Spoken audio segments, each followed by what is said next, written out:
बात करेंगे जहां पर बदलते मौसम के बीच तेजी से आई फ्लू फैल रहा है। जी हां, तेजी से आई फ्लू फैल रहा है और साथ ही आपको यह भी जानकारी दे दें, इसको लेकर प्रशासन की ओर से कई कदम भी उठाए जा रहे हैं।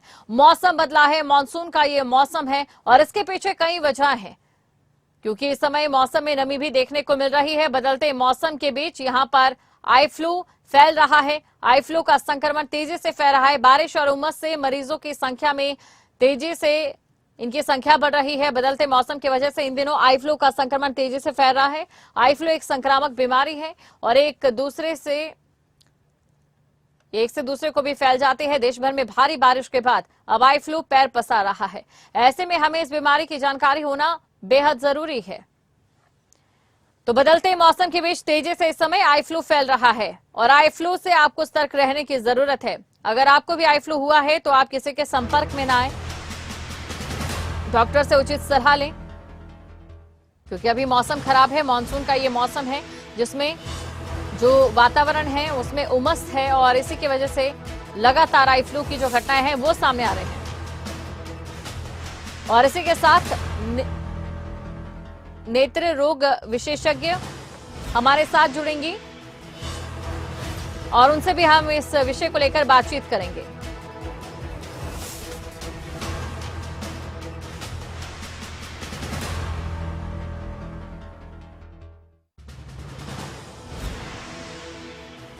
कुछ समय बाद हमारे साथ वो जुड़ेंगी और दर्शकों की जो तमाम समस्याएं हैं, दर्शकों की जो तमाम परेशानियां या सवाल हैं, उनको लेकर हम उनसे सवाल करेंगे और जवाब उनसे लिया जाएगा।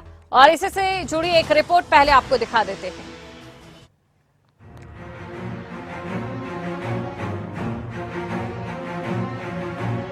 बीते कुछ दिनों से देश भर में बारिश के कारण बिगड़ते हालातों की तस्वीरें लगातार सामने आ रही है। देश भर में कई जगह बारिश से तबाही की तस्वीरें देखने को मिली। साफ जाहिर है कि मानसून का ये सीजन अपने साथ सुहाना मौसम ही नहीं बल्कि कई सारी समस्याएं लेकर आता है। इस मौसम में कई सारी बीमारियों और संक्रमणों का खतरा बढ़ सकता है। आई फ्लू भी इन समस्याओं में से एक है जो इन दिनों तेजी से फैल रहा है। देश के कई हिस्सों से लगातार आई फ्लू के मामले सामने आ रहे हैं। इस अचानक उभरी दिक्कत से अनेकों लोग जूझ रहे हैं। आई फ्लू का संक्रमण लोगों को अपनी चपेट में लेने लगा और एक से दूसरे में ये इन्फेक्शन लगातार फैल रहा है। इसे कंजक्टिवाइटिस, पिंक आई, रेड आई भी कहते हैं। ऐसे में आई फ्लू से बचाव के साथ साथ हमें पहले इसके लक्षणों की जानकारी लेना बेहद जरूरी है। तो चलिए आपको ग्राफिक्स के जरिए बताते हैं कि आखिरकार ये बीमारी क्या है। मॉनसून की ह्यूमिडिटी आई फ्लू को बढ़ाने का कारण बनती है। आई फ्लू दो तरह के होते हैं। पहला जिसका कारण वायरस होता है, दूसरा बैक्टीरिया की वजह से होता है।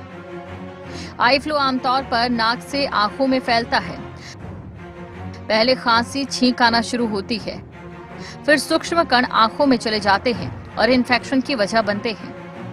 आपको ये भी बता दें कि आई फ्लू के लक्षण क्या है। आई फ्लू होने पर आंखें लाल दिखने लगती है, आंखों में दर्द होने लगता है, आंखों से पानी निकलता है, आंखों की ऊपरी परत धुंधली हो जाती है। आई फ्लू के बढ़ रहे मामले चिंता का विषय बने हैं। अभी लोग भारी बारिश के बाद पैदा हालात से उभर भी नहीं पाए। अब आई फ्लू ने भी लोगों की परेशानी बढ़ा दी। ऐसे में आई फ्लू से बचाव के लिए सावधानियां बरतना काफी जरूरी हो जाता है। आई फ्लू के मामलों में लगातार बढ़ोतरी हो रही है।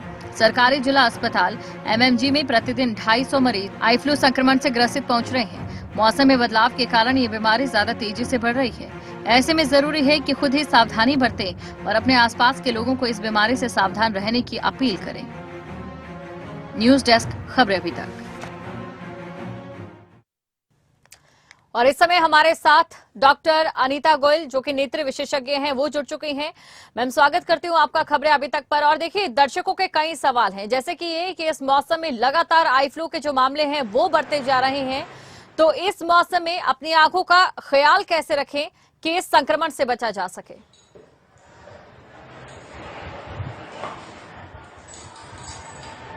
हाँ जी, नमस्कार।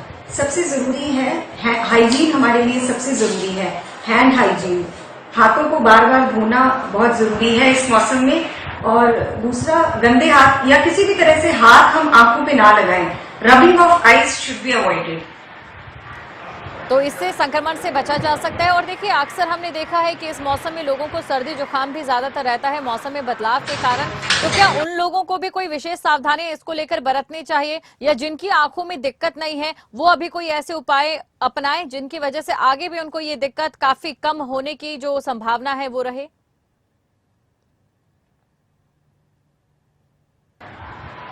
हाँ जी, जैसा कि मैंने अभी कहा आपसे कि हैंड हाइजीन ही मोस्ट इम्पॉर्टेंट है। जैसे खांसी है, जुकाम है, तो जो नजला जुकाम है वो इटसेल्फ वायरल इन्फेक्शन है, तो वो जो ड्रॉपलेट इन्फेक्शन होता है वो आंखों में भी जाता है। तो इसके लिए सबसे ज्यादा जरूरी है हम साफ सफाई का ध्यान रखें, हाथों को बार बार धोएं, रुमाल अपना रोज बदलें, चेंज करें, और एक दूसरे की जो चीजें हैं जैसे कि तौलिया है या हैंकीज हैं वो हम इस्तेमाल ना करें। ज्यादातर घरों में हम देखते हैं हम सेम कमरे में बैठते हैं, सेम तकिया यूज हो रहा है, सेम रिमोट कंट्रोल है, टीवी का रिमोट है, मोबाइल फोन्स हैं, तो ये सारी चीजें जो है ये कारण बनती हैं इन्फेक्शन के फैलने का। जी अनीता जी, साथ ही आपसे ये भी मैं जानना चाहूंगी कि अक्सर लोग कंफ्यूज हो जाते हैं आई रेडनेस और साथ ही आई फ्लू के बीच का जो अंतर है उसे कैसे पहचानें, और हमें कितने समय में डॉक्टर से इसको लेकर सलाह लेती रहनी चाहिए?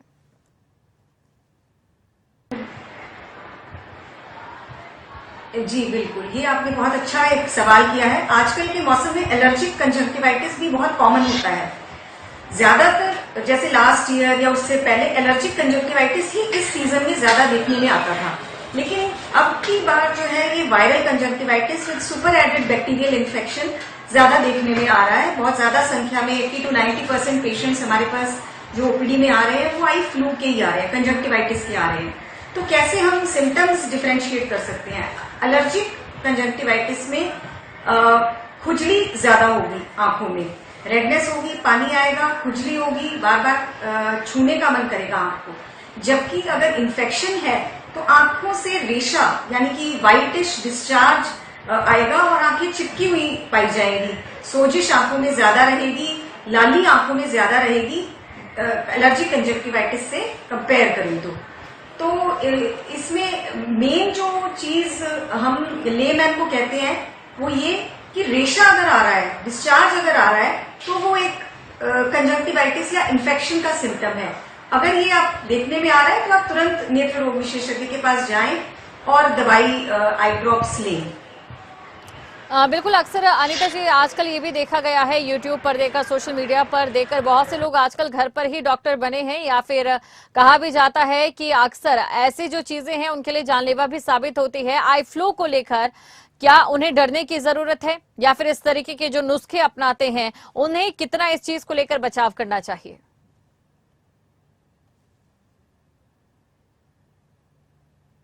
जैसे हमारे रूरल पॉपुलेशन में हम ज्यादातर देखते हैं कि लोग काजल या और बहुत तरह की चीजें आंख में लगाते हैं। आई फ्लू होते ही उनको लगता है कि ये सब काजल या कुछ और ऐसे देसी नुस्खे करने से आंखें ठीक हो जाएंगी, लेकिन इससे इन्फेक्शन को बढ़ावा मिलता है, कम नहीं होता है इन्फेक्शन।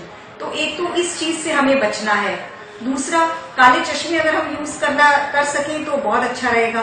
तीसरा, जो ओवर द काउंटर मेडिसिन मिलती हैं, ज्यादातर जो गांवों में दवाई मिलती है वो स्टीरॉइड्स मिलते हैं, तो स्टीरॉइड्स अगर हम आंखों में डालेंगे तो ये बीमारी बढ़ती है।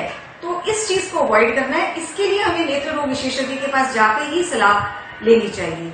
इसी के साथ एक आखिरी सवाल अनीता जी मैं आपसे करना चाहूंगी कि एक नॉर्मल आई फ्लू को ठीक होने में कितना समय लगता है, और क्या आई फ्लू जैसी स्थिति में जो स्थिति है वो बेहद गंभीर भी हो सकती है, और अगर ऐसा हो जाए तो इसको लेकर क्या कुछ हमें जो एहतियात है वो अपनाने चाहिए?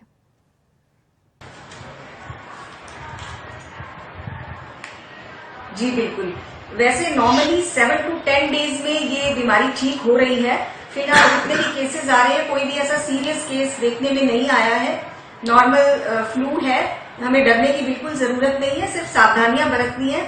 बच्चों में ज्यादा देखने में आ रहा है, तो सिर्फ साफ सफाई का ध्यान रखें, चीजें शेयर ना करें, एक दूसरे के तौलिए, एक दूसरे के हैंकी शेयर ना करें। इवन की दवाइयां भी जो हम ले रहे हैं, आई ड्रॉप्स जो हम डाल रहे हैं, वो अलग अलग बच्चे के लिए, अलग अलग एडल्ट के लिए अलग अलग रहनी चाहिए। उससे भी इन्फेक्शन के बढ़ने का और फैलने का खतरा रहता है। तो यही सावधानियां हमें बरतनी है, डरना बिल्कुल नहीं है, ये बीमारी जल्द ही ठीक हो रही है। परंतु कुछ केसेस में ये कॉर्निया जो हमारे ट्रांसपेरेंट लेयर जो देखने में काम आती है वहां तक पहुंच सकती है ये बीमारी। तो उसके लिए तो हमें नेत्र रोग विशेषज्ञ के पास जाकर ही परामर्श लेना पड़ेगा। जैसे कि अगर धुंधलापन शुरू हो रहा है, आंखों में दिखना कम हो रहा है, तो उस कंडीशन में आप जरूर एक बार नेत्र रोग विशेषज्ञ के पास जाएं। बिल्कुल अनीता जी, बहुत महत्वपूर्ण जानकारी आपने हमारे दर्शकों को दी है जिसकी उन्हें जरूरत भी थी। बहुत बहुत शुक्रिया हमारे साथ जुड़ने के लिए।